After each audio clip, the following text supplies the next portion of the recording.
Hola, ¿qué tal? Bienvenidos a la Jaula del Noob, edición de entrevistas. Y esta vez está con nosotros César Gaitán, que bien, pues él es un hacker, también de igual manera es creador de contenido mediante el nombre de Hackwise. Y de igual manera están mis compañeros del grupo Elite del OYEC y de Buxec, que hará la presentación formal. Hola, ¿qué tal? Soy de Buxec y el día de hoy tenemos de invitado especial a César Gaitán, también conocido como Hackwise. Es un hacker y creador de contenido sobre ciberseguridad y hacking ético.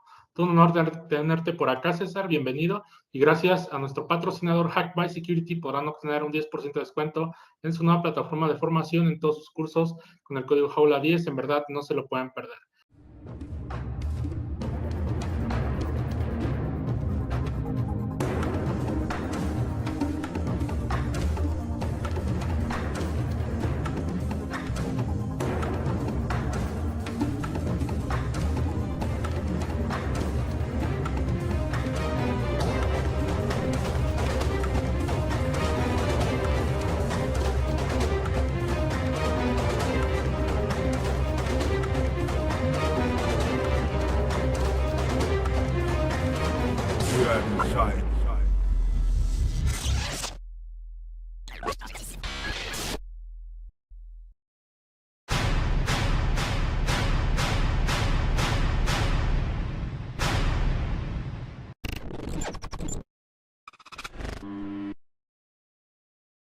Osinteros y osinteras, gracias a nuestro patrocinador Cyber Hunter Academy, con el código La Jaula OSINT podrán obtener un 10% de descuento en el curso OSINT para principiantes. En la descripción del video estarán los enlaces, no pueden perdérselo.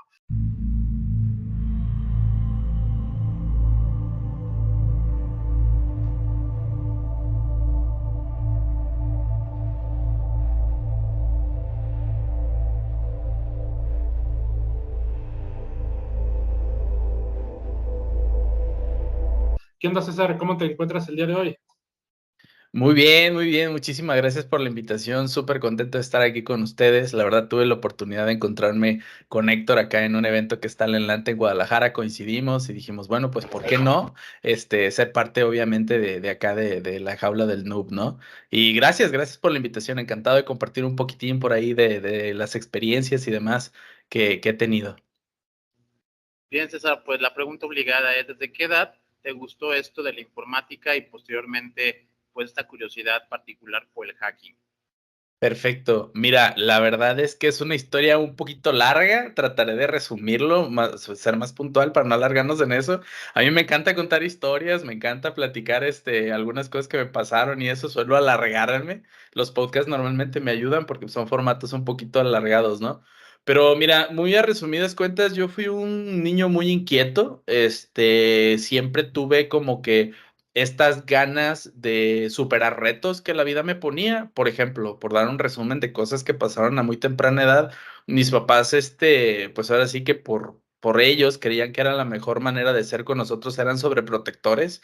Entonces, de repente, no había televisión por cable en casa, las televisiones estaban, solo había una televisión y estaba controlada, había ciertos tiempos para ver televisión, etcétera. Y eso eran como retos para mí. Por ejemplo, pasaba que mis papás salían, no sé, a cenar o algo y nos quedábamos mis hermanos y yo y nos quitaban, pues así de que la antena, ¿no? De la televisión. Entonces ya iba César de 10 años a ponerle un palito de pan Bimbo en donde iba la antena y pues a ver la televisión, ¿no? Y luego ya se daban cuenta que hacía eso, después fuimos creciendo y dijeron, no, pues ya hay que poner televisión por cable para ver más contenidos, ponen el cable coaxial, pero luego resulta que se iban y quitaban el cable, lo atoraban en un candado, así amarraban el candado y ponían el cable por debajo de su puerta de su habitación y cerraban la puerta con llave, entonces el candado así que hacía que se atorara, ¿no? El cable para que no pudiera salir, pero luego César cortaba el cable y lo conectaba ahí sin campanita directo a la tele, ¿no? Pues obviamente me cachaban porque el cable estaba trozado,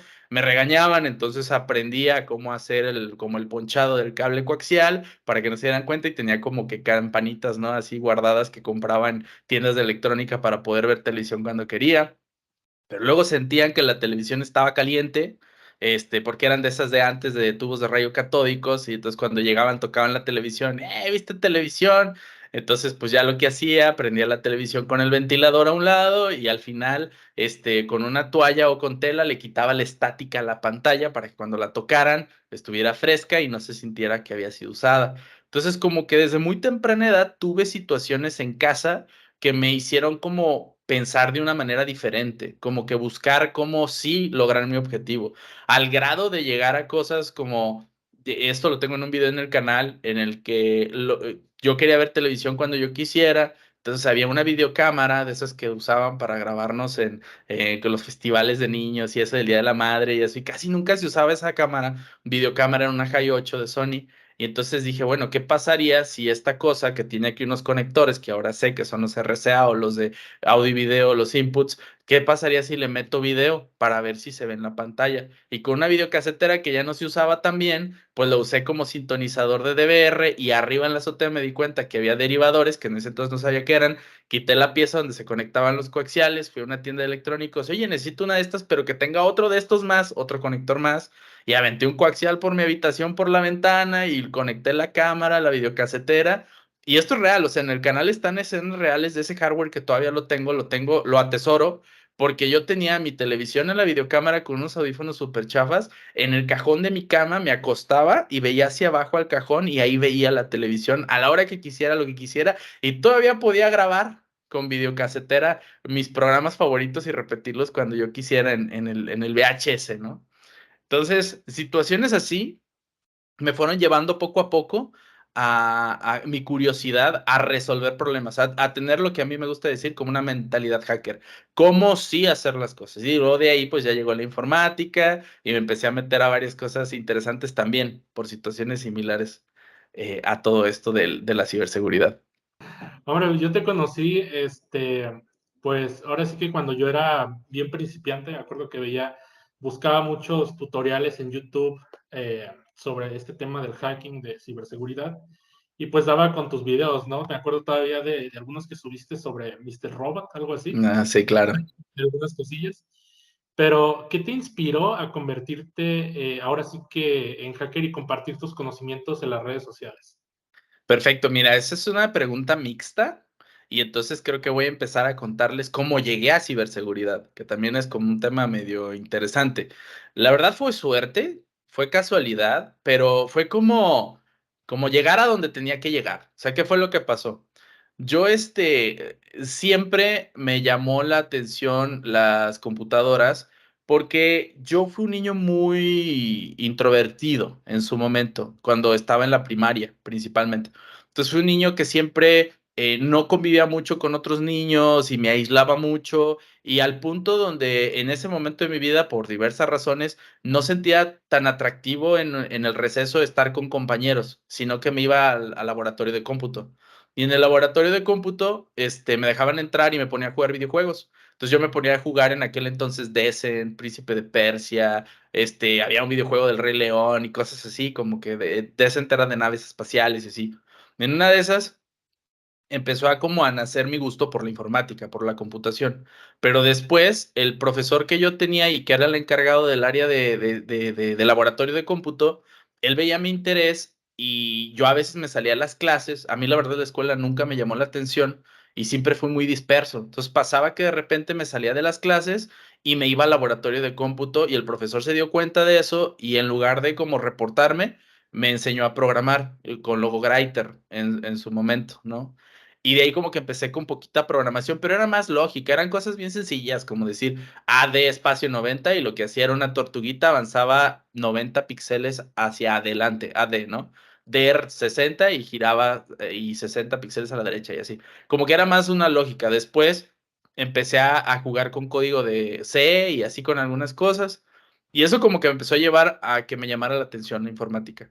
Después mi pasión por las computadoras era tal que todos mis domingos, todo el dinero que recibían los fines de semana que me decían, esto es para tu semana, yo lo usaba para comprar revistas informáticas.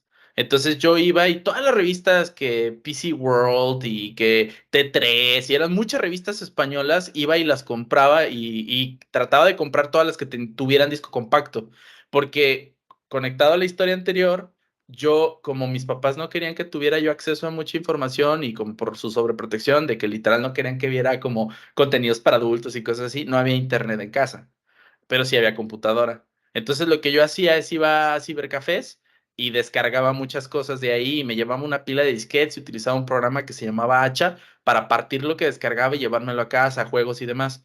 Pero en ese entonces era Dial-Up el que se usaba todavía en los cibercafés. Y por increíble que parezca, el Dial-Up era por computadora. Ahí tengo muchas historias interesantes en cibercafés.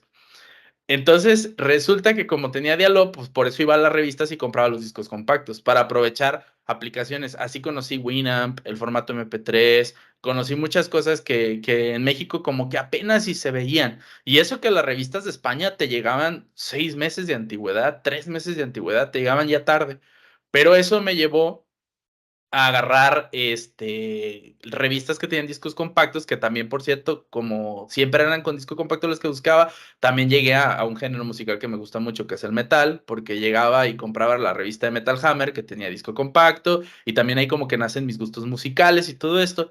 Y en una ocasión llego al lugar de donde venden las revistas y encuentro una revista que tenía un pingüino pintado y tenía un disco compacto. Cuando la quise comprar, me dijeron, oye, estás muy chico, esa revista la verdad es que es para gente más grande, es difícil, seguramente pues, no te va a interesar. Y yo siempre he sido, o de chico, era como, no, no me va a interesar, la quiero.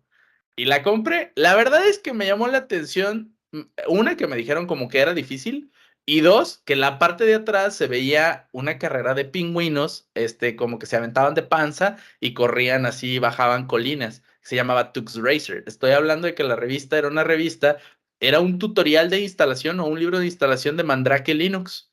Entonces, pues cuando llego a la casa a quererlo hacer en casa, pues yo meto el disco compacto y sigo los procedimientos. En aquel entonces, pues la verdad de las cosas es que Linux ni de broma se instalaba como se instala hoy en día. Era, pues que era la partición de arranque y poner dónde era el MBR y como que cosas mucho más complicadas, pues para una persona de 10 años, 11 años que quizás tenía, ¿no? Total que, pues quise instalarlo y dañé evidentemente mi computadora. Yo utilizaba Windows, no me acuerdo si era 95 o una cosa de esas, no me acuerdo qué Windows sería. Pero el punto es que la dañé porque pues obviamente tenía que formatear, ¿no? Para instalar este Linux y no pude, no logré hacerla funcionar. Solo me acuerdo que me parecía una X el prompt siempre.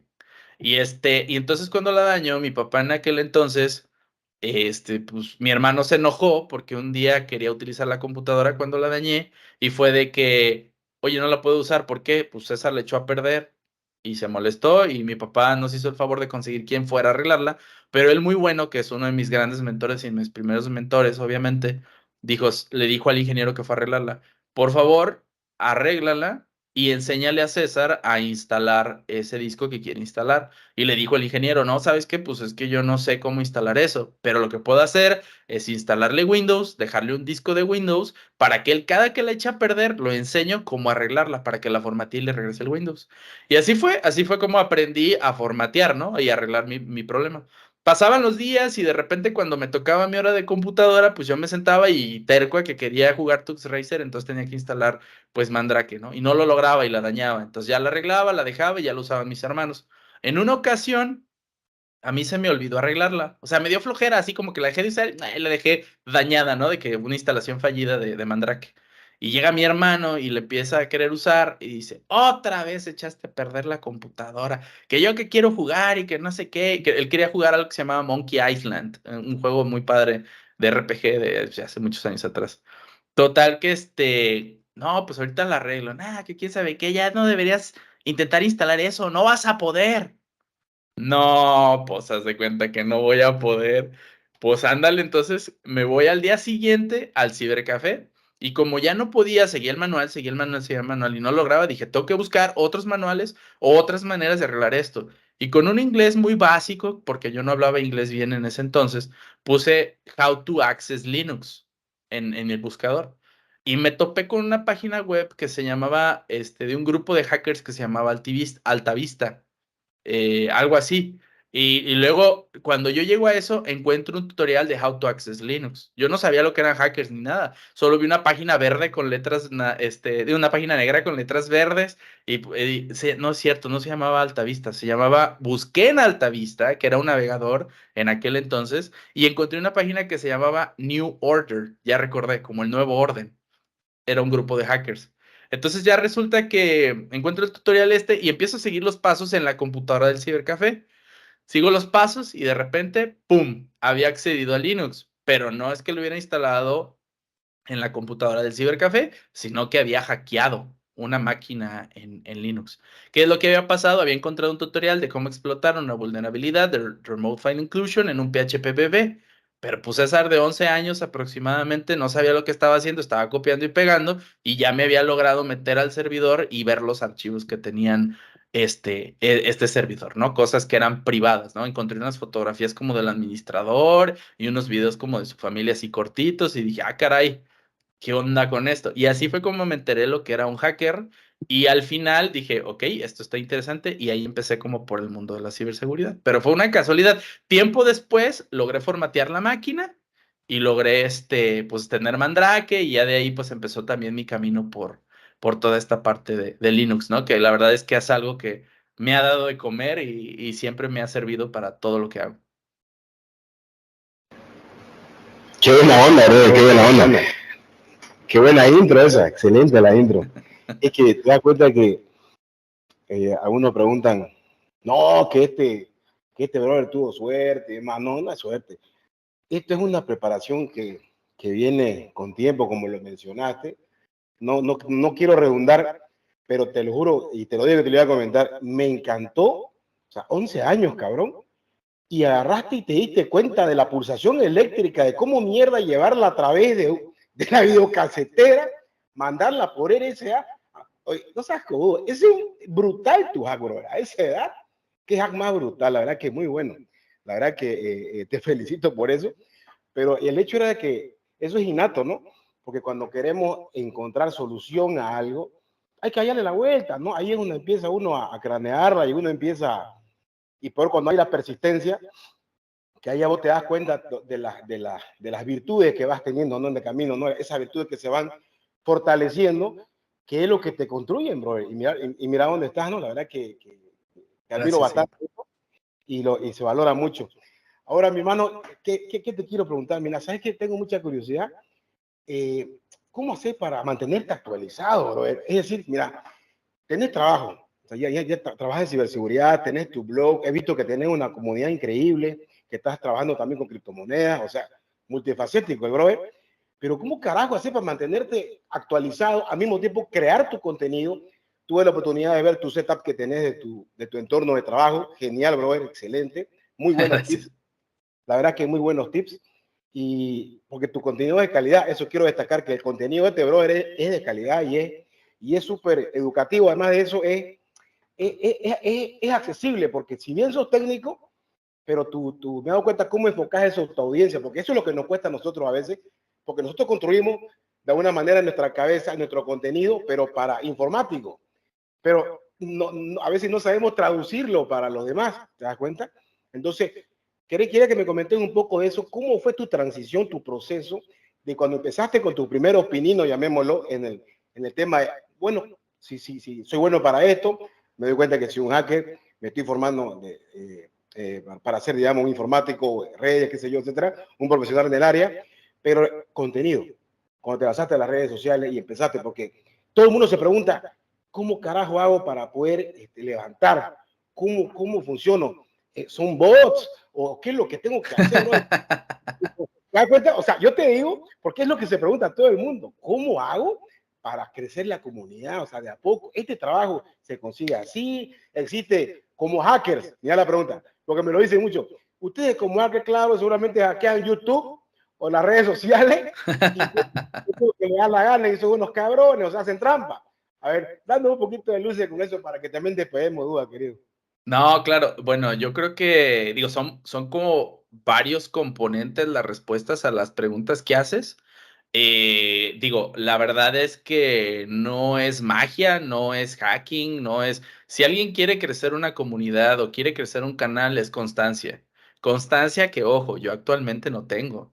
Porque hay mucha gente que cree que, esto es bien curioso y la verdad se los comparto con mucho gusto, hay mucha gente que cree que yo vivo de Hackwise o del canal o de hacer publicidad. La realidad es que no, yo tengo 3 empresas. Yo me dedico a la tecnología y tengo empresas que le venden servicios a empresas y tengo empresas que le venden servicios a usuarios final. Y la verdad es que el canal ha sido un hobby que se convirtió en mi tercera empresa, que porque ya es una empresa también constituida en México y todo, tengo gente que me apoya, tengo empleados, colaboradores que la verdad les debo muchísimo porque gracias a ellos pues las cosas suceden. Entonces, una de las cosas es multiplicarte. Uno tiene que aprender a multiplicarse. Nosotros tenemos en esta vida tiempo y el tiempo para mí es el asset más valioso. Y la única manera de hackear el tiempo y obtener más tiempo es tener el tiempo de los demás. Y elaboro esto porque si no se puede malinterpretar.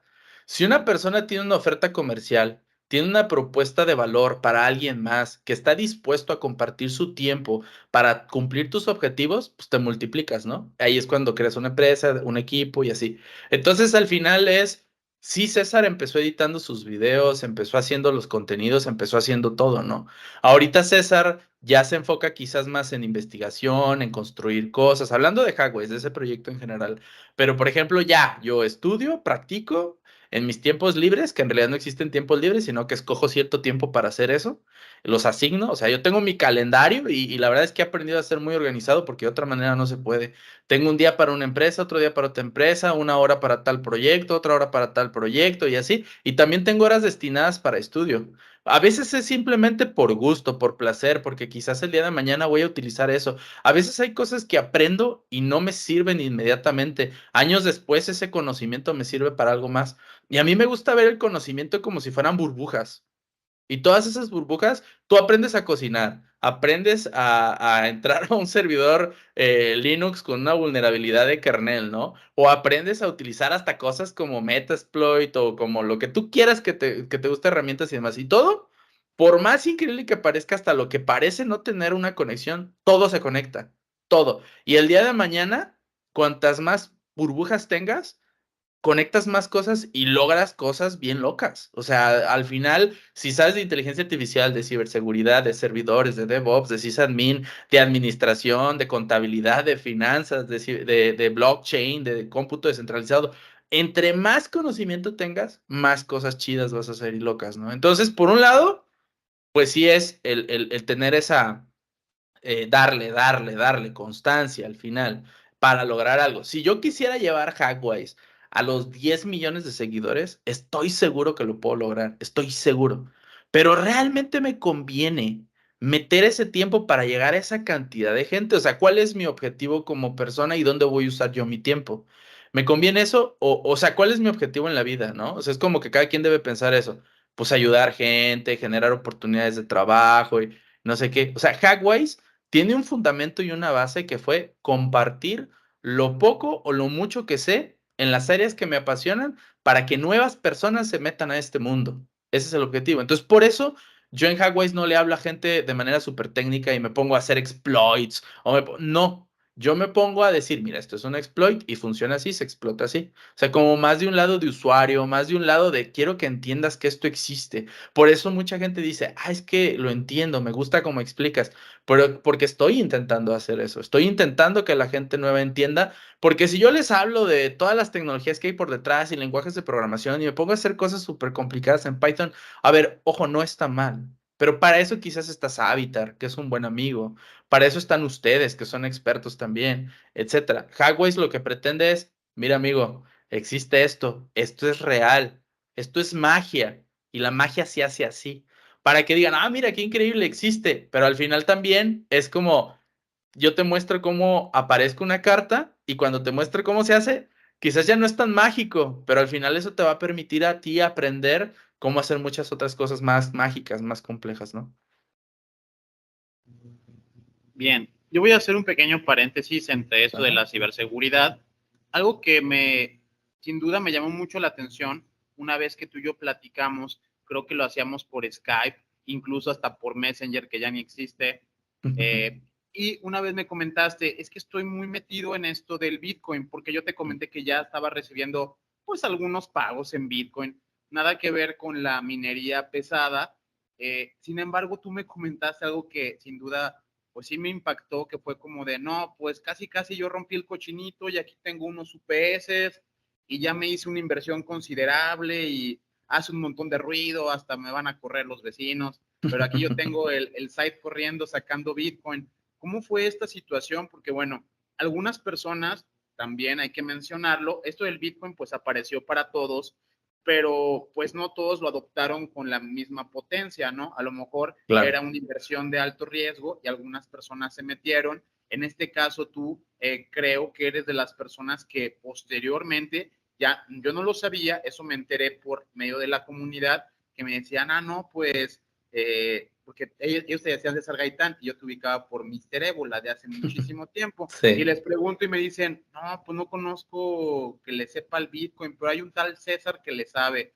Y me nombraban a ti mismo, pero no siquiera sabía. Entonces, ¿cómo fue esta situación de, pues, fabricar el Bitcoin, nominar el Bitcoin y no tanto la cuestión técnica, sino también, pues, ¿qué te dijeron tu familia? A lo mejor te dijeron, hijo, vas a perder todo tu dinero, no hagas tonterías. ¿O cómo fue esta situación para ti? Fíjate que las criptomonedas es uno de los temas que más me apasionan. Y ahorita con mucho gusto respondo esa pregunta. En mi vida, y así estoy seguro, yo me considero una persona muy observador, soy muy observador y muy analítico, como que me gusta no solo así como que escucho algo y me gusta a ver qué es, cómo funciona, cómo lo hago, o sea, como que me gusta meterme a eso. Y a veces es nada más así de que un fin de semana empiezo un viernes, bueno, cuando no tenía hijos, porque ahorita ya tengo una niña, pero cuando ya cuando estaba así nada más con mi esposa o con mi novia o así, inclusive soltero, era de que me pegaba a veces un viernes, desde las 6 de la tarde que salía de trabajar y hasta el domingo le pegaba hasta las 4 de la tarde en un tema. O sea, me clavaba así increíble y lograba cosas interesantes. Por ejemplo, todavía lo hago, pero ya no a ese nivel, porque ya no tengo esa flexibilidad de horarios. Ahora tengo que ser como muy preciso, como de que una hora, ¡zas! Traca, taca, taca, taca, una hora experimento y hago todo. Por ejemplo, ahorita con inteligencia artificial también me he metido muchísimo, porque ahí les va. Yo me he dado cuenta de que existe como olas en lo que es tecnología, innovación, emprendimiento. Y esas olas tienen sus, pues ahora sí que sus crestas, ¿no? Y conforme van creciendo, pues llegan a la cresta. Y si tú llegas a la ola antes de la cresta y continúas todo ese camino, pues te cuelgas de la ola y logras cosas interesantes que se reflejan a veces en un beneficio económico. En la vida, las pocas cosas que me ha tocado ver que digo, estas son olas y esto está cañón lo que va a pasar y que lo he logrado detectar, ha sido Bitcoin, una de ellas, ha sido impresión 3D, drones, ha sido ahora inteligencia artificial, que digo, esto, y también creador de contenidos. Son olas, o sea, al final son cosas que digo, si tú te metes a cualquiera de esas cosas, te pegas y le das duro, te puede ir muy bien.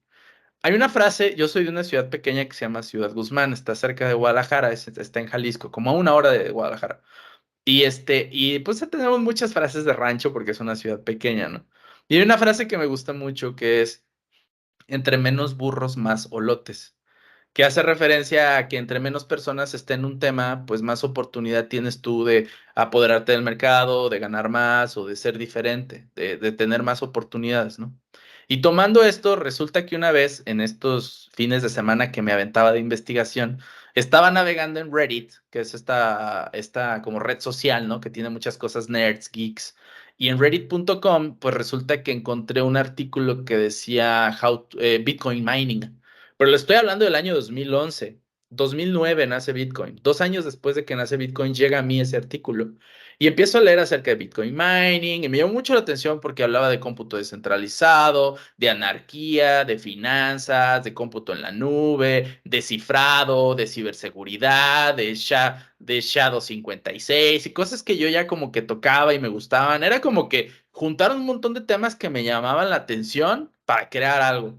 Entonces empiezo a leer que, oye, puedes minar y el proceso de minería, pues el algoritmo del Bitcoin genera, creo que en aquel entonces eran 25 Bitcoins cada 10 minutos y por aquellos que estén ayudando a la red, pues iban a tener una recompensa de ese bloque y después vi lo que era solo mining o pool mining, que te juntas con gente a minar o minas tú solo y te decía, Para minar, pues nada más necesitas descargar el cliente de Bitcoin, montar un nodo y correr el proceso de minería y apuntarlo a tu cuenta de Bitcoin, ¿no? Que no era más que un hash, un SHA-256, la dirección de Bitcoin. Después vi cómo funcionaban las direcciones, que pues la dirección de Bitcoin está calculada con un cálculo de curvas elípticas y es irreversible. La llave privada no puedes obtener la llave, si tienes la llave pública no puedes obtener la llave privada, y cómo funcionaba el cifrado. Y me puse a hacerlo con la terminal así de que SHA-256 generaran un texto y generaba una llave privada y de la pública. O sea, empecé como a entender su funcionamiento. Y dije, oye, esto está increíble. Y dije, voy a poner a minar mi computadora, a ver qué onda. Hice un cálculo y me acuerdo que eran centavos de peso mexicano. O sea, era una cochinada, no generabas nada de dinero con la computadora, con el CPU, ¿no? Pues empecé y seguí minando. Después, donde yo trabajaba en aquel entonces, trabajaba por una empresa de desarrollo de software de un americano, de unos tejanos. Yo estaba ahí como web developer. Fue de mis primeros empleos formales. Eh, Platicando con el que era mi jefe, le dije del Bitcoin. Y dije, pero eso ni sirve, eso no, que no va a funcionar jamás. Le dije, oye, ¿me dejas dejar una computadora minando en el site? Me dijo, pues sí. Y dije, bueno, me llevé una computadora, le puse una tarjeta gráfica y me puse a minar, ¿no? Y desde ahí yo generaba un Bitcoin cada 5 días. Un Bitcoin cada 5 días. Entonces, en aquel entonces el Bitcoin empezó a subir como a $10, luego subió como a $100, luego subió como a 300, luego subió como a 1000. O sea, estoy hablando de un proceso de 3 años más o menos, ¿no? Y de repente, ¡pum!, se empezó a disparar y a hacer una locura y dije, Dios mío, y obviamente, pues como a mí me apasionó tanto la tecnología y me di cuenta de lo importante que podía ser, porque para mí mi lógica era, a ver, empezamos con trueque, granos de café, piedritas, hacer transacciones, después el banco, luego el papel moneda, como cheques al portador, transacciones en línea, plásticos, tarjetas. Dije, ¿qué sigue? Para mí fue Bitcoin. Que en realidad no quiero decir realmente Bitcoin como tal, sino una tecnología descentralizada, digital, que opera 24/7. Y para mí en ese momento pues era Bitcoin, ¿no? Yo sigo creyendo que las criptomonedas no son ni el futuro, son el presente de las transacciones económicas. Pero Bitcoin pues fue el primero y es el papá y demás, ¿no? Entonces empecé a minar y demás. Y todo empezó por este artículo que empiezo un viernes a investigar y el domingo ya estaba minando y de ahí fui creciendo. Lo interesante es que empieza a agarrar valor y me llama la atención y digo, oye, pues del CPU me voy a GPU, de GPU me voy a FPGAs, que es un tipo de dispositivo como más específico. De FPGAs me voy a ASICs y de ASICs pues tengo la oportunidad de que yo en ese entonces ya tenía servidores en un data center porque ya tenía Sinergia.io, que es una de las empresas que tengo, que es una empresa de hosting, y en el data center platicando con una persona me asocio y ponemos unos mineros que se llamaban Cointerra de 2 terahashes, que era una inversión como de $1 millón en aquel entonces de equipos. Eran 6 equipos Cointerra. Los mandamos a Texas, a Dallas, volamos el que era mi socio y yo. Y yo le dije al que era mi socio, le dije, güey, tú solo tienes que hacer una cosa.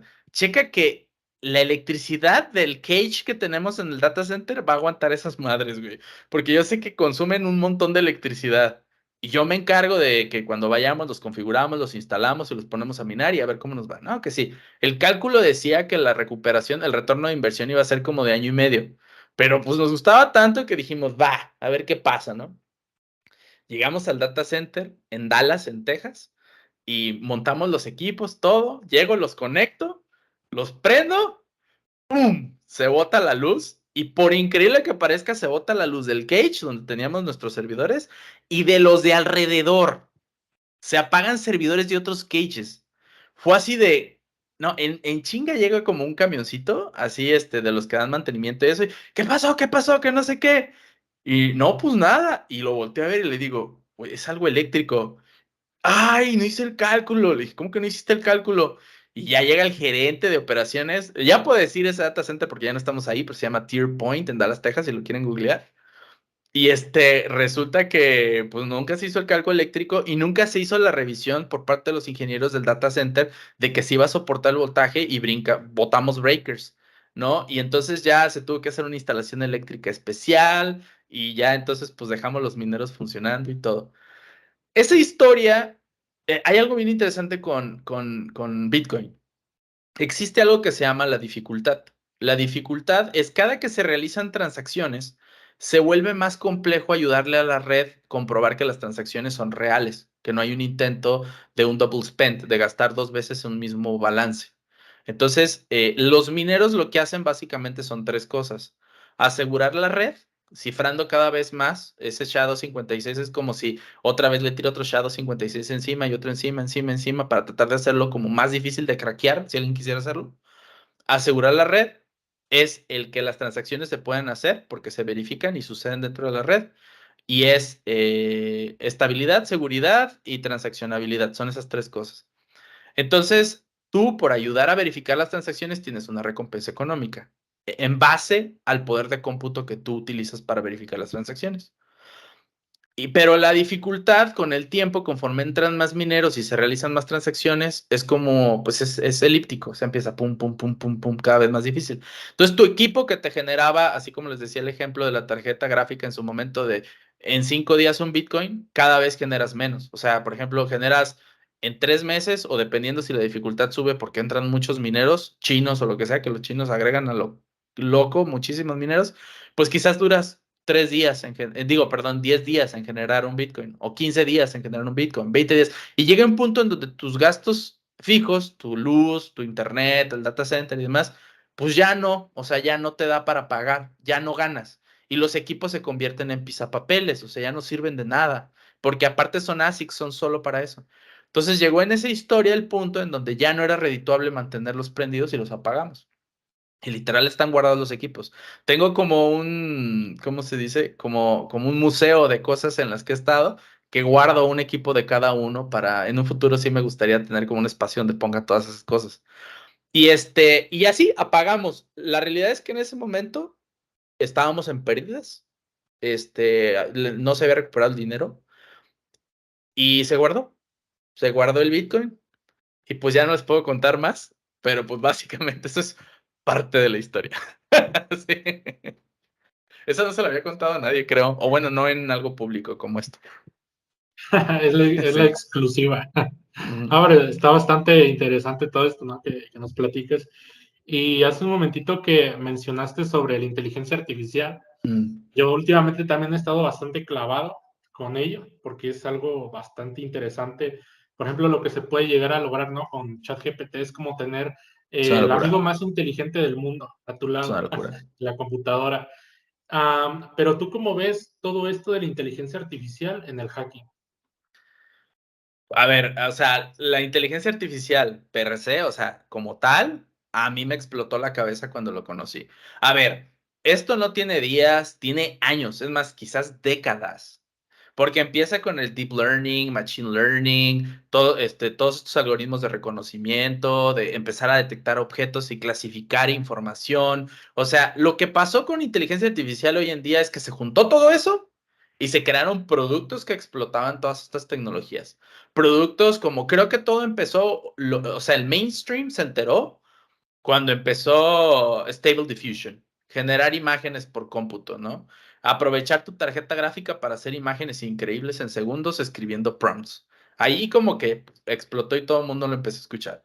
Pero ya había mucha gente haciendo inteligencia artificial de años atrás. Por ejemplo, tengo amigos que tienen empresas que se dedicaban a agarrar un montón de data y procesarla para, por ejemplo, sacar cosas como esto está bien loco, qué compuestos químicos quitar y qué otros, con qué intercambiarlos para generar medicamentos más económicos.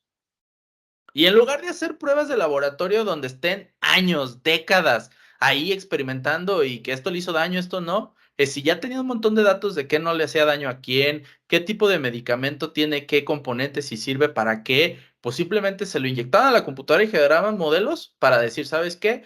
Un nuevo medicamento para dolor de cabeza mucho más económico es tal, o lo que sea, ¿no? Por poner un ejemplo, no eso, porque pues no ha habido algo más económico que el ácido acetilicílico, que es la aspirina. Pero al final, pues estos estudios médicos se enfocaban más a encontrar medicamentos más económicos para el corazón, que son medicamentos que cuestan $2,000 o algo así, ¿no? Entonces con esto, pues funcionaba.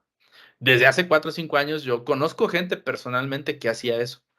Ahora, ¿qué creo con la inteligencia artificial? Antes de pasar al tema de ciberseguridad e inteligencia artificial, a ver, a mí lo que me pone loco es que yo soy una persona que siempre me he tripeado, inclusive ahora que recientemente les digo que pues tuve una bebé que tiene ahorita 3 meses y estoy fascinado con ella y todo lo que pasa, porque yo veo su desarrollo, yo veo cómo su cerebro, como si fuera un sistema, empieza a evolucionar y a conectar cosas.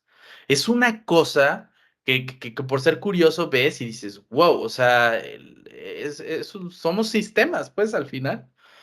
Y lo que me aloca es que yo le decía desde la ginecóloga cuando empezábamos a ver la evolución del feto y todo esto, decía, ¿en qué momento es consciente la bebé? ¿En qué momento se deposita la conciencia? ¿Y lo que es conciencia? Cuando tú estás haciendo inteligencia artificial, lo que tú estás haciendo es logrando que exista conciencia a un nivel en una cosa. Porque, a ver, Stable Diffusion, ¿cómo funciona? Tú lo que haces es, lo que hicieron fue un algoritmo, ingenieros de Google, que tienes una imagen, le meten estática y le agregan estática cada vez más, y al algoritmo le dicen, mira, estamos descomponiendo una imagen al grado de tener puro ruido. Ahora algoritmo, reverséalo. Tienes un montón de imágenes que hicieron eso. Ahora tú de estática tienes que ir y generar la imagen hacia atrás, ¿no? Una imagen que se vea bien. ¿Sí lo hiciste? Ok. Entonces ahora clasifica todo lo que hiciste y ahora entiendes gracias a esa descomposición y recomposición, entiendes lo que es un humano, lo que es una cara, lo que es un ojo, lo que es una boca, alguien feliz, alguien triste, alguien bla, bla, bla. Que por cierto, aquí entra el tema de por qué las manos en inteligencia artificial se ven mal. Porque los modelos no fueron entrenados para entender manos, sino para entender humanos o objetos. Y el humano, la generalidad del humano no es las imágenes con las que se crea el modelo, pues no son imágenes de muchas manos, son imágenes de personas paradas y haciendo así. Entonces, por lo que interpreta la inteligencia artificial son unas manos raras, ¿no? Porque no se le entrenó para manos. Hay ya inteligencias que sí traen ya ese entrenamiento. Pero entonces yo me pregunto, a ver, si tú le enseñas cómo hacer imágenes, si tú le dices que es una pera o una manzana, entonces el algoritmo es consciente a cierto nivel.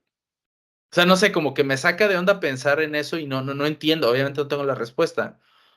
Y por otro lado, con ciberseguridad, bueno, es una locura, porque si tú tienes un montón de sistemas, XDR, CDRs, sistemas de detección de antivirus por firmas, bases de datos inmensas de comportamiento, de cómo funcionan los ransomware y demás, y todo eso se lo inyectas a una inteligencia artificial para crear, ¿no? Todos estos modelos de detección, de prevención, pues puedes crear una cosa que es un escudo así increíble que bloquea y bloquea y bloquea y bloquea a lo loco, ¿no? O sea, un superhumano, porque al final es como si el conocimiento de millones de personas se concentre en un sistema y ese sistema es utilizado. El detalle de esto, pues, es los falsos positivos, cuando no bloquear de más, cómo no hacer que exista un sesgo en la inteligencia artificial, que todo lo bloquee, porque todo es peligro. Ahí están los retos de la gente que está haciendo los modelos. Pero el futuro de la ciberseguridad, sí veo, ya lo hay, ¿no? O sea, ya hay herramientas, no sé, Acronis, Fortinet, Sentinel-One, que utilizan inteligencia artificial. Y por eso es que uno de todas maneras como humano tiene que entrar para decirle, hey, no, esto es un falso positivo. Porque sí tiene un comportamiento raro esa aplicación, pero el comportamiento raro es porque programaron mal las cosas e hicieron una mexicanada que mandan un parámetro sin cifrado, por ejemplo, ¿no? Pero no es que se estén robando la información, sino que está mal programado tu desarrollo personalizado o cosas por el estilo. Entonces yo creo que sí va a ir mejorando mucho la inteligencia artificial en ciberseguridad y va a crear herramientas cada vez más robustas y va a ir reduciendo la necesidad de ingenieros en cosas que se pueden considerar sencillas y que pues mejor nosotros nos ponemos a hacer lo que realmente importa, que es un poco más mental y de más destreza. De hecho, ahora que lo menciona, inteligencia artificial, que siempre que ahorita es el boom, ¿no? Es la temática. Me gustó la parte que comentaste sobre realmente estamos creando conciencia, etcétera. La verdad que hay harta, se podría desmenuzar muy bonito ese tema, Sí, pero bastante. bastante, ¿no? Y podríamos hacer unos 100 podcasts, creo, pocos, eso, quedaría corto. porque en la parte de lo que es la neurociencia, ¿no? Que ya es otro tema, pero vos sabés que toda esta algoritmia que se construye se basa en redes neuronales, etcétera. Y de hecho, lo que mencionaste, lo de tu bebé, por cierto, felicidades, porque tener una hija mujercita es lo mejor, ¿no? Es lo mejor del mundo, bro. Son su primer amor y son su único amor siempre. Una locura, sí. Y ese Inception hay que hacerle siempre. Siempre, siempre. Aquí está este atleta que te va a cuidar, mi amor. Lo dejo sin cumpleaños al brother ese que te haga daño. Ándale, Sí, ándale. Mira, y eso quería compartir como ya a materia más personal.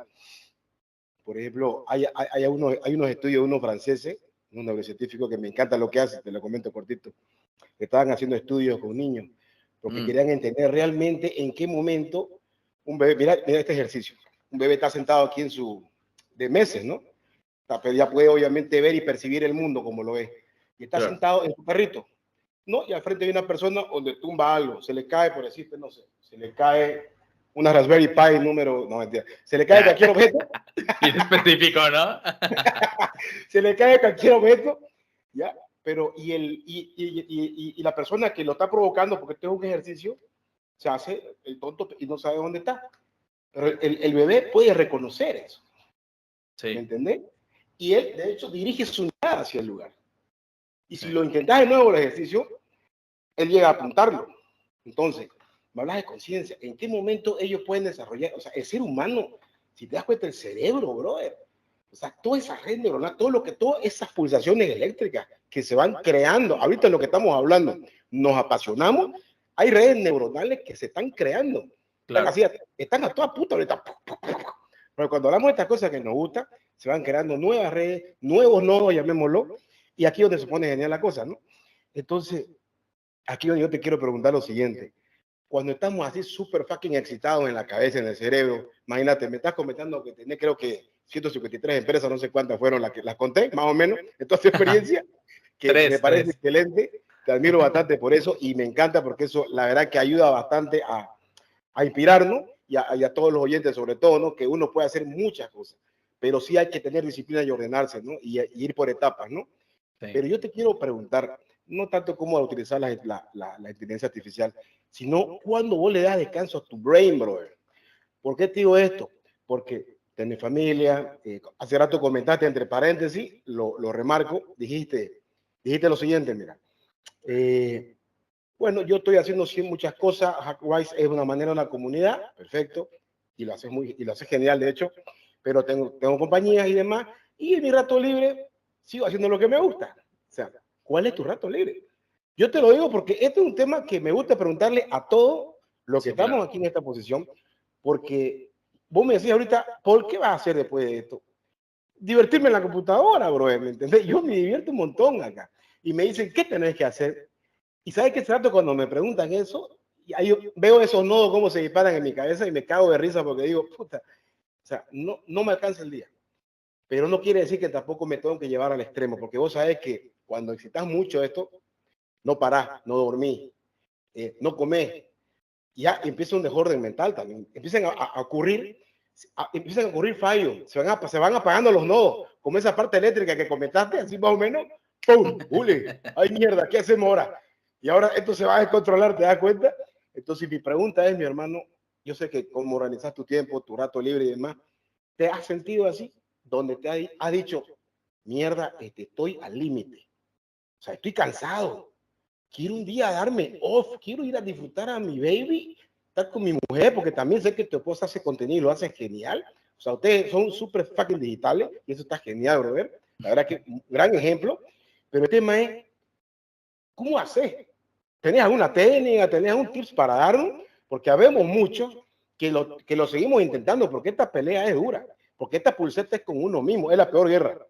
La peor guerra que uno tiene es con uno mismo, tus pasiones, porque a veces uno dice, pasiones, ¿qué es una pasión?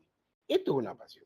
Pero no hago daño, no estoy haciendo nada malo, estoy estudiando, estoy creando, estoy haciendo ciencia, estoy creando contenido, estoy ayudando a ustedes, par de atletas, pero el tema es, ¿y yo qué hago? ¿Quién piensa en mí, en mi salud? Porque si yo no estoy bien, yo no voy a poder cuidar a mi baby, no voy a poder cuidar a mi mujer, no voy a poder continuar con mis 159 empresas. ¿Te das cuenta? Entonces, ¿quién nos puede comentar con eso, mi hermano, tu experiencia? Híjole, son muchas cosas, digo, me hacen preguntas y empiezan, ¿no? Como que todas las ideas y digo, ay, ojalá y pudiera como que expresar al mismo tiempo 6 ideas, ¿no? Pero porque es Tranquilo, mucha, tranquilo, mucha a tu tiempo, información. mi hermano. Pero, a ver, digo, ahorita puntualmente anoté unas cosas. Creo que, fíjate, qué bueno que tocas este tema. Yo tengo muchos amigos. Lamentablemente me acabo de enterar por ahí de un amigo, su pareja se acaba de quitar la vida el día de hoy y sí fue como algo que dije, Dios mío, pues cómo alguien puede llegar a eso. Y me ha tocado otros amigos que en el área de informática, muchísimos se divorcian, muchísimos tienen problemas con las parejas y te pones a analizar y dices, pues, ¿por qué no? Es que nos apasiona tanto que a veces lo que más importa lo descuidamos. O sea, no hay que olvidar que somos humanos y como humanos hay que tener humanidad y hay que darnos el tiempo. Hay que tener algo, es una palabra que a mí me encanta, hay que tener empatía, hay que ser empáticos. Si tú te casas, si tú tienes una novia, si tú tienes una pareja, a ver, hay de dos. Tienes que pensar en quién quieres ser. ¿Tú quieres ser Elon Musk? Steve Jobs, Steve Wozniak, quiere ser el empresario que casi nadie conoce, pero le va bien en la vida, el empleado que tiene su casa y su auto y vive bien, el que quizás renta toda su vida, pero es feliz, el que vive en una casa en el campo solo con su esposa y su familia y vive de lo que cosecha. ¿Quién quieres ser? ¿Y qué estás dispuesto a sacrificar para lograr el éxito que buscas? Si tu respuesta es a mí me vale madre, yo quiero ser el mejor, quiero darlo todo, estoy dispuesto a no tener pareja, a no tener hijos o no verlos. Bueno, pues quizás vas a ser un Elon Musk y entonces vas a estar como él, viviendo en su fábrica, siendo un billonario o trillonario que duerme en el sillón de la sala de juntas teniendo billones de dólares. Si eso quieres, está bien, no está mal, no lo estoy juzgando, pero al final él decidió eso y él va a llevar a la humanidad quizás a otros niveles con tantas cosas que tiene. Tiene Neuralink, tiene SpaceX, tuvo PayPal, lo vendió, tiene Tesla. ¿Cómo puede? Ahí toca otro punto, otra vez, trabajo en equipo. Y hay una cosa bien importante que me gusta decirle a amigos emprendedores, a ver. Otra vez repito, ¿qué estás dispuesto a sacrificar para obtener el éxito que buscas? Ojo, esa pregunta es capciosa, porque en realidad también puede ser o que estás dispuesto a que sacrifiquen otros por ti para lograr tus objetivos. A ver, ¿qué pasa? Si yo le dedico todo mi esfuerzo, todo mi tiempo a mi pasión, voy a lograr que mi pasión avance mucho, pero voy a dejar otras cosas. Pero si mi pasión la comparto con otras personas y ese esfuerzo y esa demanda de trabajo que se requiere se divide entre varios, pues ellos no se van a divorciar, no van a tener problemas y yo tampoco, porque ellos le van a dedicar 2 horas extras, 1 hora extra, no toda su día, no sus 24 horas. Entonces otra vez es ese hack, o sea, otra vez es ese acomodarte. Y quizás el ser así no te va a llevar a ser Elon Musk. Porque quizás necesitas tu cabeza metida al 100% en eso sin importar ni tus hijos ni tu propia persona. O sea, quizás, ¿no? Pero quizás te va a llevar a tener una vida digna y una vida feliz y demás. Entonces, ¿qué es otra vez? Organización, ¿no? Constancia. Y conforme vamos creciendo, la vida nos obliga a ser más organizados. ¿Por qué? Porque ya tienes un hijo y necesitas darle tiempo. ¿Por qué? Porque ya te casaste y necesitas darle tiempo. Porque si no, se te va a ir. Y el hijo, el día de mañana va a querer más a la que te ayuda para cuidar a la niña. ¿Por qué? Porque tú no estás. Entonces, es como que, a ver qué onda, ¿no? Entonces, empatía. Y al final, pues, administración de los tiempos. Por ejemplo, ¿qué pasa conmigo? Digo, yo a grandes rasgos les puedo decir, o sea, mis días empiezan como a las 7 de la mañana, actualmente, no, antes de la bebé empezaban a las 9 de la mañana, ahora con la bebé empiezan a las 7 de la mañana. Empiezo, reviso cosas, trabajo, 9 de la mañana, empiezo con juntas, termino a las 12 del día de juntas, a las 12 del día que termino de juntas, trabajo, 2 de la tarde, a comer, llueve, truena, relampaguea, a mí me vale, yo a las 12 en punto como, porque necesito pensar también en mí, porque la empatía no es hacia los demás nada más, también es en uno mismo, porque si yo no respeto de 2 a 3, yo ya no comí, porque me lleno de juntas y de trabajo y cuando me acuerdo ya valió, ya se pasó la hora de la comida. 2 de la tarde como, 3 de la tarde sigo trabajando, trabajo como hasta las 5 de la tarde, en todo ese inter tengo juntas con mis equipos, donde de repente hay juntas programadas, ¿no? Con finanzas, con el equipo comercial, con el equipo técnico, con el equipo así, algunas me tocan y algunas están mis equipos teniendo juntas entre ellos, ¿no? Y al final termina mi día, como por ahí de las 5 del trabajo, 6 más tardar, y ya me dedico 100% a la familia. 100% a la familia. Después de que ya se duerme la bebé, que estamos hablando de unas como a las 10 de la noche. 7 en punto, baño de la bebé. Hagan lo que quieran, a las 7 se baña y a dormir.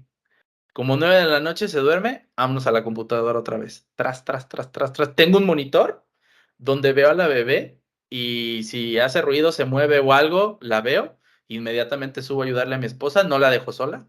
O sea, la ayudo, voy a ir para darle de comer y todo. Y ya, o sea, soy empático. Después de eso, ponle que le pego como hasta las 2 de la mañana, más o menos, y a dormir. O sea, duermo como 5 horas, más o menos. Y entonces, mi tiempo de estudio es como de las 9 a las 2 de la mañana. Y lo divido entre estudio, practicar. Por ejemplo, veo, ¿no? Que salió el CVE de la vulnerabilidad del sistema de correos que explotaron los de la Sedena, ¿no? No. Yo quiero ver cómo lo hicieron. No, porque quiero saber cómo funciona, ¿no? Monto mi laboratorio, me monto mis máquinas virtuales, monto el sistema, aprendo a configurar el sistema, le pongo 2, 3 datos, ahí como quedó mi data y órale, pégale, pum, pum, pum, pum, lo exploté, listo, ya vi cómo lo hicieron, qué interesante, qué chido, ¿no? ¿Por qué lo hice? Porque me gusta. Quizás luego le hago video hackwise o quizás luego llego con clientes en otra empresa que tengo que es de ciberseguridad. Miren, así lo hacen, aguas porque tú tienes eso y te puede pasar lo mismo si no parchas, si no O sea, al final es eso, o sea, a grandes rasgos esos son mis días, ¿no? Tendrán sus variaciones. A veces también pasa que a partir de las 9 me pongo a ver videos en YouTube y me rasco la panza y nomás estoy comiendo y descansando, ¿no? Porque si el cuerpo, eso sí, yo le hago caso a mi cuerpo. Si mi cuerpo me dice, ¿ya? ¿Cómo? Pues me siento estresado, me siento cansado, me siento ya, o sea, sí, y me ha pasado muy rara vez, pero hasta en horario laboral que estoy quemado, ahí nos vemos y me duermo a las 4 de la tarde, 2 horas, 1 hora, si se puede. Eso lo hacía antes de la bebé, ahorita la verdad es que ya no, porque no puedo, pero porque la bebé es una cuestión demandante como de cada hora, cada hora, cada hora quiere comer, cada hora quiere comer, y como cada 2 horas, 3 horas cambio de pañal.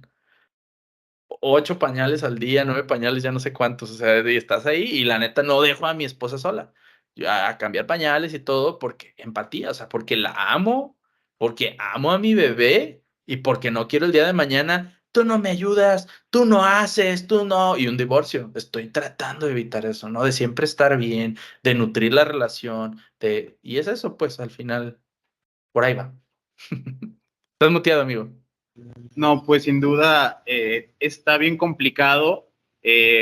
Ahora sí que lograr todo el éxito profesional y mezclarlo con una vida familiar sana requiere pues esfuerzos adicionales, como lo mencionas. Muchas veces las personas pues no lo ven, a veces me dicen, oye, ¿por qué no haces más videos? ¿Por qué no haces más lives? Y yo, pues que entre el curso, lo que estudio, lo que trabajo y esto, o sea, ocuparía no dormir ni las 5 horas para estar todo el día subiendo videos como loco.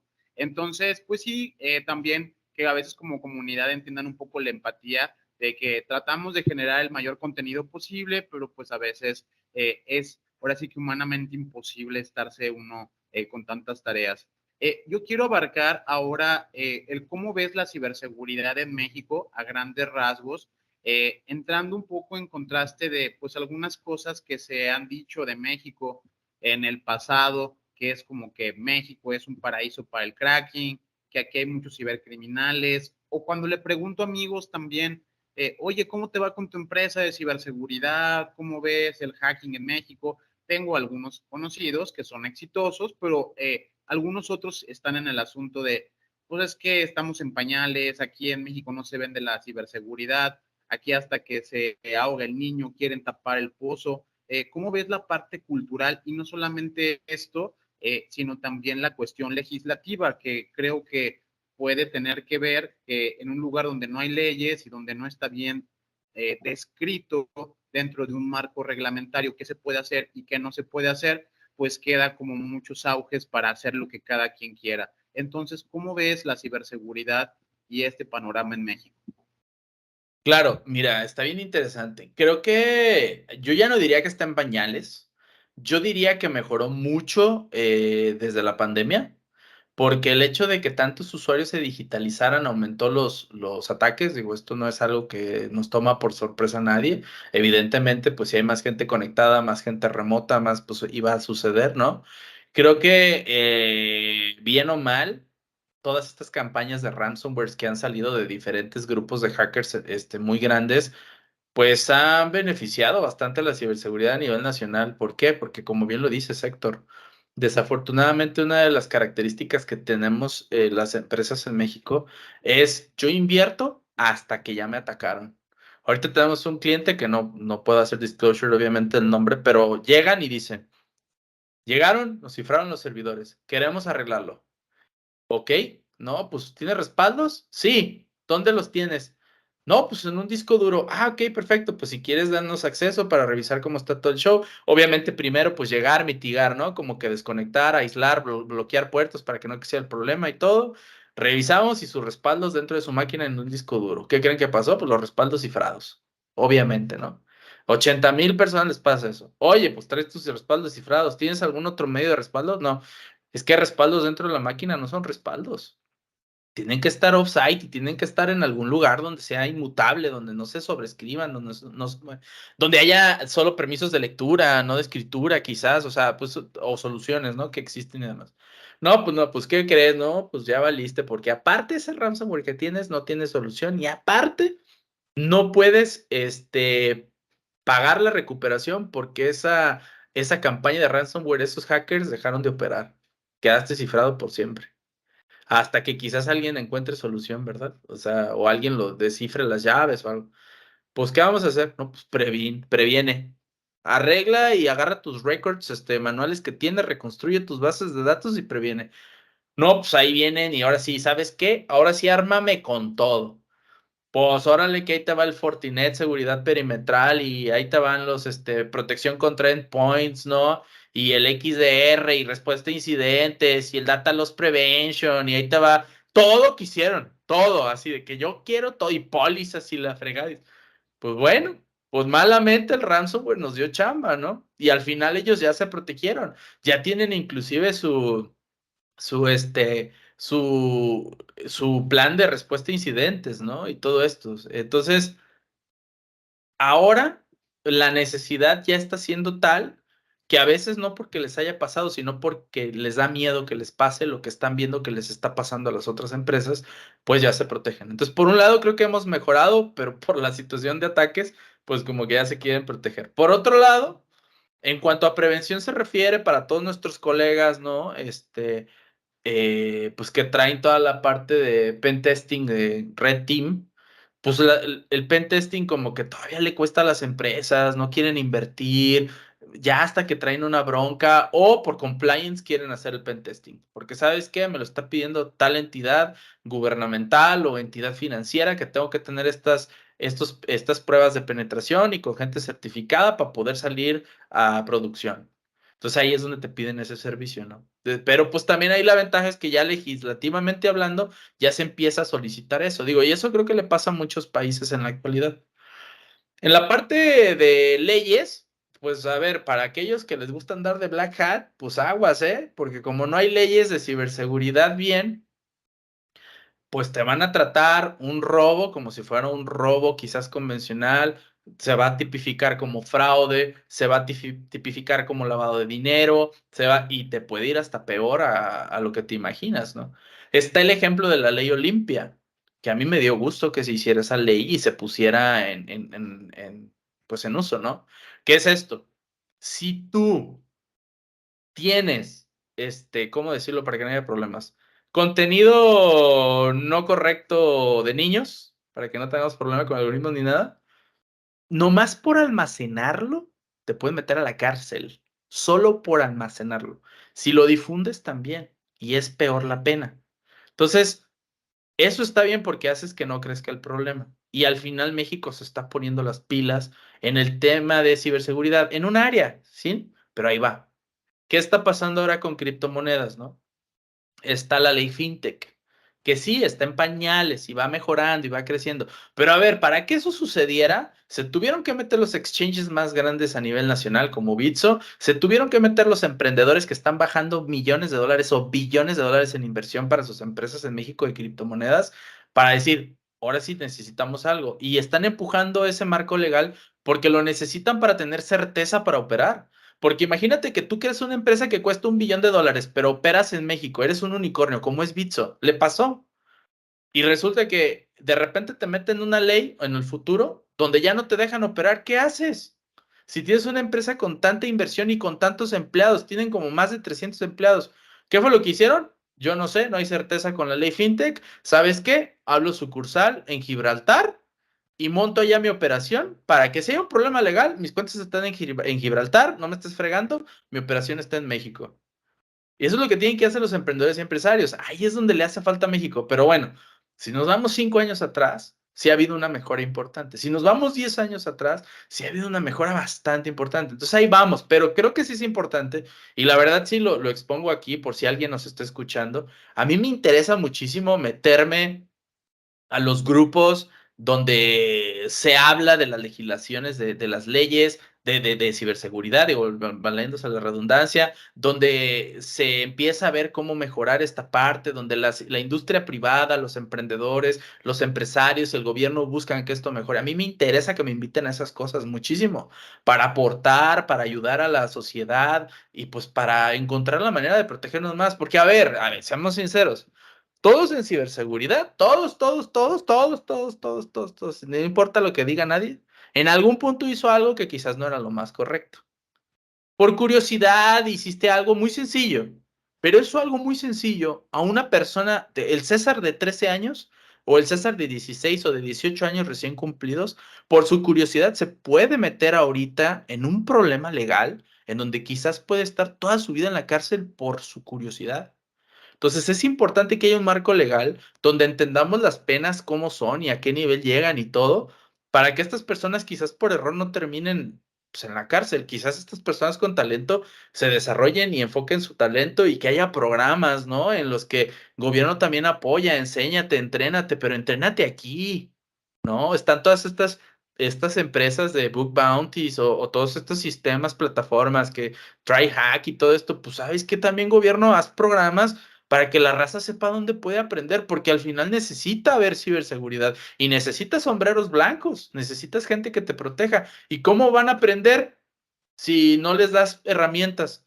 Pues se van a ir a hacer un montón de cosas en lugares donde no deben. Entonces, ahí gobierno, pues si está escuchando a alguien, pues invítenos a todos nosotros aquí para hacer esas cosas y herramientas y escenarios, pues para aprender y mejorar, ¿no? Claro, por supuesto. Y eso que mencionas de que por más que a veces ciertas personas digan, no, que yo soy white hat y no sé qué, en algún punto, quizás en sus comienzos, hicieron algo malo, ¿no? Muy probablemente por curiosidad. Y y bien, ¿podrías platicarnos alguna experiencia que hayas tenido en la que de verdad te ha costado la vida poder resolver ese problema de ciberseguridad? Que incluso hayas dicho, híjole, es que está muy complicado, trato de buscar información de este lado, de este otro lado, pero no logro resolverlo, casi casi pidiéndole ayuda a Dios, ¿no? ¿Te ha pasado algo similar?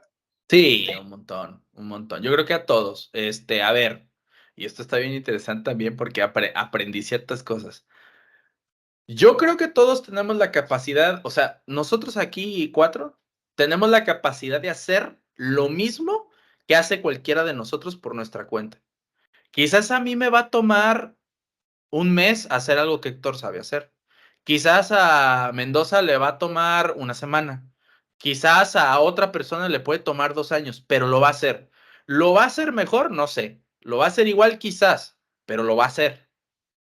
El punto es que otra vez, ¿qué estás dispuesto a sacrificar para llegar al éxito que te estás buscando? Si tú lo que estás buscando es resolver un problema y ya le metiste 2 horas, 3 horas, 5 horas, pues levanta la mano, pide ayuda. No estás solo en este mundo. Habemos, creo que somos ya no sé cuántos billones de personas en el planeta. Júntate con gente que sea entusiasta como tú. Oye, fíjate que me pasó esto, tengo este problema y no sé qué. A veces un enlace, es más, a veces una palabra. Una palabra te resuelve el problema porque nada más es busca por aquí, busca por acá. Nada más eso. Entonces al final ya sigues buscando, ¿no? Y si no, esto es lo que a mí me apasiona de tener empresas. Llega un punto en donde cuando tú tienes proyectos y no puedes, y no puede tu personal, para eso están los consultores. Para eso está el que lleva 15 años, 20 años metido en algo que no es uno. Y al final, entonces simplemente le dices, ¿sabes qué? Pues el consultor fulanito de tal es el experto en eso. Dile y en 5 minutos te resuelve o te desatora lo que quizás te hubiera llevado 2 años. Pero lo chido es que eso no debe suceder solo en las empresas, puede suceder a nivel personal. Y también es bueno pedir ayuda. O sea, eso no es malo, ¿no? Ahora, siendo específicos en temas, híjole, la verdad es que son un montón. Desde cosas de hardware que llegué a hacer de hardware hacking, como por ejemplo jugar con un SP32 y tratar de hacer un desautenticador, pero que con un botón desconectar a todos los que estuvieran a la redonda. Un juguete que hice así de muy chavo. Y y pues necesité ayuda de un amigo electrónico con algunas cosas que no sabía por qué no estaban funcionando. Voy a contar una más interesante. La verdad está grisácea. No me juzguen. Sí, hablando de las cosas que llegué a hacer de chavo. Cuando estaba chavo, esta historia está buena y nunca la había contado. Yo creo que tendría unos 15 años ya. Ajá, unos 15 años. Y me topé con un tema que me apasionó muchísimo, que eran los color boxes, cajas de color que era de freaking, ¿no? Ya saben, digo, para aquellos que quizás están viendo y no lo sepan, en el área de como de ciberseguridad, antes de que hubiera hacking y computadoras, los hackeos se hacían en los teléfonos y a eso se les decían freakers, ¿no? Como de phone freaks, como de fenómenos de los teléfonos. Y había una revista muy famosa, todavía existe, FAQ 2600, como Frankly Asked Questions 2600, ¿no? Preguntas frecuentes hechas. Una revista neoyorquina que tocaba temas de pues sí, de freaking y después de ciberseguridad. Y me topé en esa revista que llegó a mis manos sobre justo estas cajas de colores. Y en una de ellas vi una que se llamaba, sin mal no recuerdo, era la Black Box. Puedo estar equivocado con el color, pero según yo era la caja negra. Pero si no, pues ahorita con lo que les voy a decir van a saber de cuál estoy hablando. Donde decía la lista de componentes que necesitabas electrónicos para lograr hacer que tu servicio de telefonía fijo de casa no te cobrara las llamadas y pudieras llamar gratis. Cuando yo vi esto, pues vi en inglés el manual y todo esto, se movían esos manuales en TXTs. En aquel entonces venía como que toda la información de cómo armarla. En la revista decía como lo que era la caja y todo, y decía, para ver los manuales, métete a tal página. Y ya me metí y decía, necesitas comprar, todavía me acuerdo bien, un diodo LED, una resistencia de 1.2K, un cátodo y necesitas que en el diagrama decía que decía cátodo y ánodo, ¿no? Y dije, pues bueno, pues llegué a un lugar de electrónicos ahí en Ciudad Guzmán, pues llega el niño raro a pedir componentes para armar su circuito que no sabía nada de electrónica y llego y le pido, ¿no? Oye, ¿me das la resistencia, el cable, no sé, el estaño para soldar y bla, bla, bla, y una baquelita y no sé qué y todo, ¿no? Y un cátodo y un ánodo. Y me volteé a ver y se ríe. Y yo, pues, ¿por qué? ¿Un cátodo y un ánodo? Sí, eso no lo vendemos. ¿No sabes dónde lo puedo conseguir? Y me dice, no sabes lo que estás haciendo, ¿ah? ¿Por qué? El cátodo es carga positiva y el ánodo es carga negativa. Ahí es donde vas a conectar tu batería. Y yo, caray, ok. Entonces ya me fui, ¿no? Con la información, lo intenté armar, no lo logré. Y fui con esta persona y le dije, oye, ¿sabes qué? Otra vez pedir ayuda. No lo pude armar, ya lo hice más o menos, creo que es así, pero no funciona. Y ya me dice, me ayuda y todo, y soldamos y lo acomodamos. Y al final llego a mi casa, lo conecto a la línea telefónica. ¿Y qué es lo que hacía? Este tema está interesante. Resulta que la línea telefónica, antes cuando era análoga, pasaba corriente eléctrica que iba como vamos a suponer 3 volts. Cuando estaba colgado, no había corriente eléctrica. Cuando tú descolgabas, eran 3 volts. Pero cuando tú marcabas, se activaban 3.5 volts, por decir algo, ¿no? O sea, fluía más electricidad. Obviamente la señal iba modulada y todo, y al final pues ya llegaba, pasaba por el tarificador a los servidores de tarificación, y como sabía que estaba un voltaje mayor, sabía que era una llamada local. Y mientras ese voltaje se mantuviera, se tarificaba. Y el voltaje todavía era mayor, quizás 4 volts, por decir algo, era larga distancia, ¿no? Nacional o así. Entonces así lo medían. Entonces lo que tú hacías al bajar el voltaje con la resistencia, pues era que siempre quedara como si estuviera simplemente el como listo para marcar. Entonces tú marcabas y te conectaba y todo, pero el tarificador no te detectaba. Y así llamabas gratis. Pero entonces César vio que podía llamar gratis y todo, y estuvo interesante. Y César empezó a hacer como que tarjetas y tarjetas y regalárselo a un amigo, otro amigo, y después las empecé a vender y así empecé a hacer negocios hasta que en su momento me cacharon mis papás y dijeron, hijo, eso está mal porque estás robando. Yo, ¿cómo que estoy robando? No, pues es un dispositivo para que no te cobren las llamadas. Sí, pero entonces, ¿quién está pagando esas llamadas? No, pues nadie. Tú estás robándole, pero ¿a quién estoy robando? Pues a la empresa telefónica. Y me regañaron y fue un problemón y me hicieron regresar dinero a las personas que detectaron que les había vendido eso y no un desmadre. Pero bueno, al final ese fue un reto de que me ayudaron.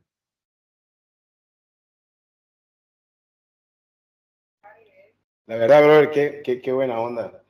Es que es que sigue en mi cabeza así, no ha dado tanta información. Y recomiendo totalmente este podcast, mis queridos atletas. Y te quería Eso. mostrar algo. Quería compartir mi pantalla, no sé si se va a poder.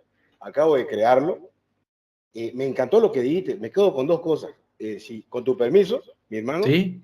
aquí al vivo te lo pido. Obviamente me puede decir que no y la borramos esta parte, ya eso depende. No. Mira, tengo un eslogan que me gusta mucho que se llama el atleta. Lo siento, mi querido atleta, siga participando. Keep coding, bro, y bla, bla, bla. ¿Ok? Súper cortito. Y me encanta cuando converso con alguien que me diga una palabra, una frase que sea inspiradora y que al mismo tiempo me gusta bastante que podamos transmitir eso a todo el mundo, porque la idea es ayudar, inspirar y de alguna manera también, como que te puedo decir, como que de que hablaste de la empatía, es algo que es un factor común que tenemos todos como seres humanos, porque es lo que siempre nos une, que es la palabra. Para mí la palabra amor es grandísima. Amor es paciencia, tolerancia, no solamente agarrarse a pico con su mujer o su pareja, qué sé yo, es hasta tener hasta saber cómo tratar a tu enemigo, no vos sabés cómo, a qué me refiero, ¿no? Entonces, mira, me quedo como, ¿y cómo va la empatía con vos? Me gustó lo que dijiste, la empatía conmigo, porque no es lo mismo tener empatía con todo el mundo, comportarte bien, qué sé yo, muchas cosas conforme a lo que es tu actitud hacia los demás, pero y la empatía con vos mismo, o sea, me gustó, bro, o sea, te agradezco muchísimo y si lo puedo usar, porque yo hago pegatinas, stickers, No, claro, no, sí, y me claro. encanta eso, y cómo va la Qué empatía gusto. con vos. No sé si te gusta esa, o podemos ponerle, ¿y cómo va tu empatía, brother? Digamos, algo así más, no sé, digamos, como vos querrás, me gustó esa. ¿Y sabes cuál es la otra? ¿Qué estás dispuesto a sacrificar por tu éxito? Y eso se lo pregunto a todos ustedes que están aquí a la audiencia y a nosotros mismos, y esa pregunta va para mí sobre todo, para este atleta. ¿Qué estoy dispuesto yo a sacrificar por mi éxito? Mierda, qué profundo, bro. Te agradezco un montón, en serio. Muchísimas gracias. Y con tu venia voy a hacer estas pegatinas de estabilidad para hacer la vida postear, mi querido atleta. Eso, eso. Qué buena onda. Pues, ¿qué más por decir, César? La verdad, un gusto tenerte por aquí. Yo tengo la fortuna de conocerte en persona. También, de igual manera, quiero comentarles a todos que te sigan como hackwise.mx, que también tienes Twitter y tienes tu comunidad grande por ahí en YouTube. Y de igual manera, sé que tienes espacios recreativos y hay forma de que puedan como integrarse contigo o demás allá en Guadalajara. Entonces, pues muy interesante este espacio que ofreces por ahí. Muchas gracias a todos los que nos escucharon. Esto fue La Jaula del Noob.